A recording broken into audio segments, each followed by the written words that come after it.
ಘಟಕ ರಾಯಚೂರವರು ಸಪೋರ್ಟ್ ಮಾಡಕ್ಕೆ ಈಗಾಗಲೇ ಇದ್ರ ಬಗ್ಗೆ ಪೊಲೀಸ್ ವರಿಷ್ಠಾಧಿಕಾರಿಗಳು ಸಾಕಷ್ಟು ವೈಯಕ್ತಿಕ ಇಂಟ್ರೆಸ್ಟ್ ತಗೊಂಡು ತಮಗೆಲ್ಲ ಗೊತ್ತಿದೆ. ಅವ್ರು ಬಂದಾಗಿನಿಂದ ಜಿಲ್ಲೆಯಲ್ಲಿ ಪರ್ಟಿಕ್ಯುಲರ್ಲಿ ಪೊಲೀಸ್ ರಿಲೇಟೆಡ್ ಇನ್ಫ್ರಾಸ್ಟ್ರಕ್ಚರ್ಗೆ ಎಷ್ಟು ಮಹತ್ವ ಕೊಡ್ತಾ ಇದ್ದಾರೆ. ಈಗ ಆಗಲೇ DR ಬಿಲ್ಡಿಂಗು ಆಲ್ಮೋಸ್ಟ್ ಈಗ 50% ಕಂಪ್ಲೀಟ್ ಆಗಿದೆ. ಅದೇ ರೀತಿ ಈ ವರ್ಷ KKRDB ಇಂದ ನಮ್ಮ ಜಿಲ್ಲೆ ಪೊಲೀಸ್ ಇಲಾಖೆ ಬಲಪಡಿಸಕ್ಕೆ 7 ಕೋಟಿ ಅನುದಾನ ಆಗಲೇ ರಿಲೀಸ್ ಆಗಿದೆ. ಆಮೇಲೆ ವರಿಷ್ಠಾಧಿಕಾರಿಗಳು ಆಗಲೇ ಅದ್ರ ಬಗ್ಗೆ ಡೀಟೇಲ್ ಆಕ್ಷನ್ ಪ್ಲಾನ್ ಕಳಿಸಿದ್ದಾರೆ.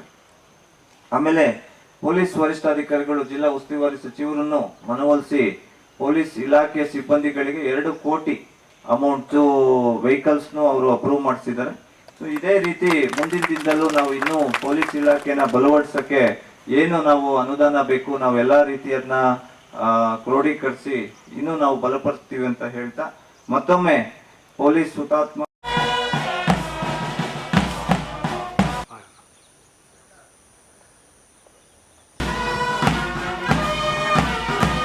ಮಾನ್ಯರೇ, ಹುತಾತ್ಮ ದಿನಾಚರಣೆ ಕವಾಯತು ಪ್ರಾರಂಭಿಸಲು ತಮ್ಮ ಅನುಮತಿ ಕೋರುತ್ತೇನೆ.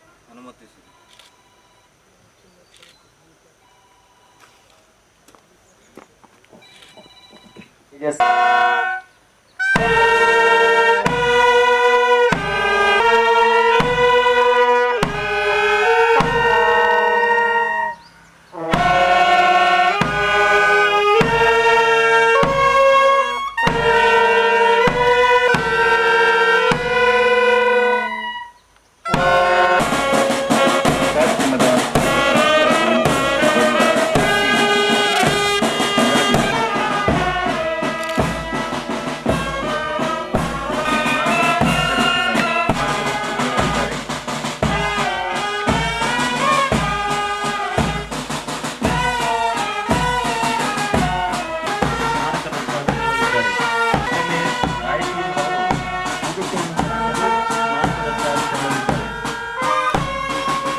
ಸಮರ್ಪಣೆ. ಆರಿಸಿ.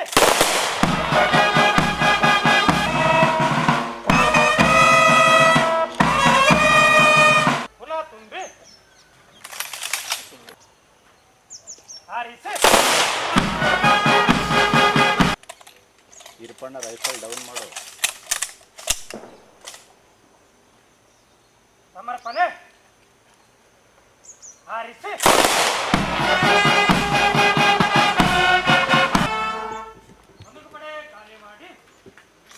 ಗೌರವವನ್ನು ಸೂಚಿಸಿದ ಬಂದೂಕುಪಡೆಗೆ ಧನ್ಯವಾದಗಳು. ಈಗ ಮಾನ್ಯ ಪೊಲೀಸ್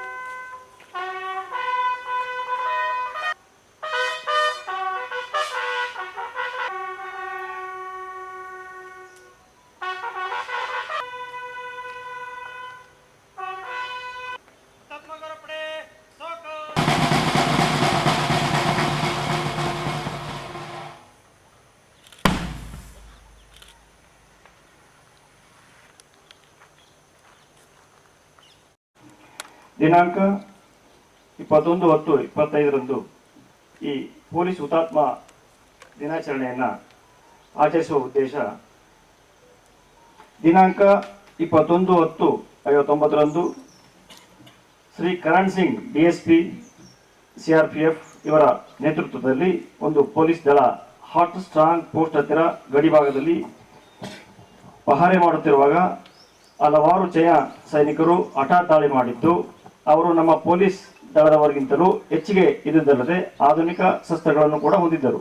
ನಮ್ಮ CRPF ಪೊಲೀಸರ ಹತ್ತಿರ ಇದ್ದಂತಹ ಕೆಲವು ರೈಫಲ್ಗಳಿಂದ ಮಾತ್ರ ತಮ್ಮ ಕೊನೆಯ ಹನಿ ರಕ್ತ ಹಾಗೂ ಉಸಿರು ಇರುವವರೆಗೂ ಧೈರ್ಯ ಮತ್ತು ಶೌರ್ಯದಿಂದ ಹೋರಾಡುತ್ತಾ 10 ಜನ ಪೊಲೀಸರು ಆ ಎಲ್ಲ ಚೈನಾ ಸೈನಿಕರ ವಶವಾಗಿದ್ದರು.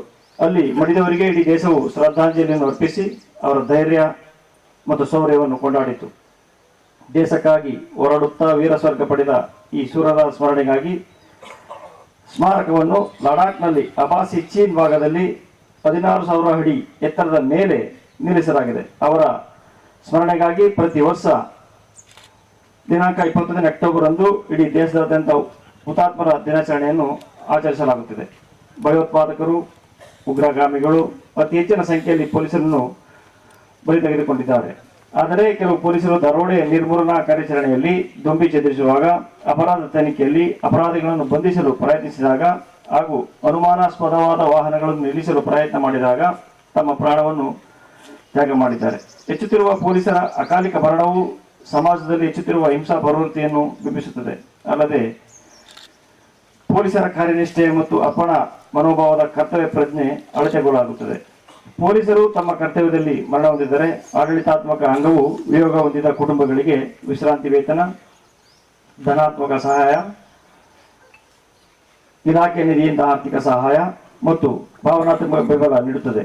ಆದರೆ ಇದಕ್ಕಿಂತ ಮುಖ್ಯ ಎಂದರೆ ಸಮಾಜವು ಪೊಲೀಸರ ಪಾತ್ರ ಹಾಗೂ ಅವರ ಕಷ್ಟ ಸಂದರ್ಭದಲ್ಲಿ ನಿರ್ವಹಿಸುವ ರೀತಿಯನ್ನು ಅತಿ ಸೂಕ್ಷ್ಮವಾಗಿ ತಿಳಿದು ಪೊಲೀಸರ ತ್ಯಾಗವನ್ನು ಶ್ಲಾಘಿಸಬೇಕು.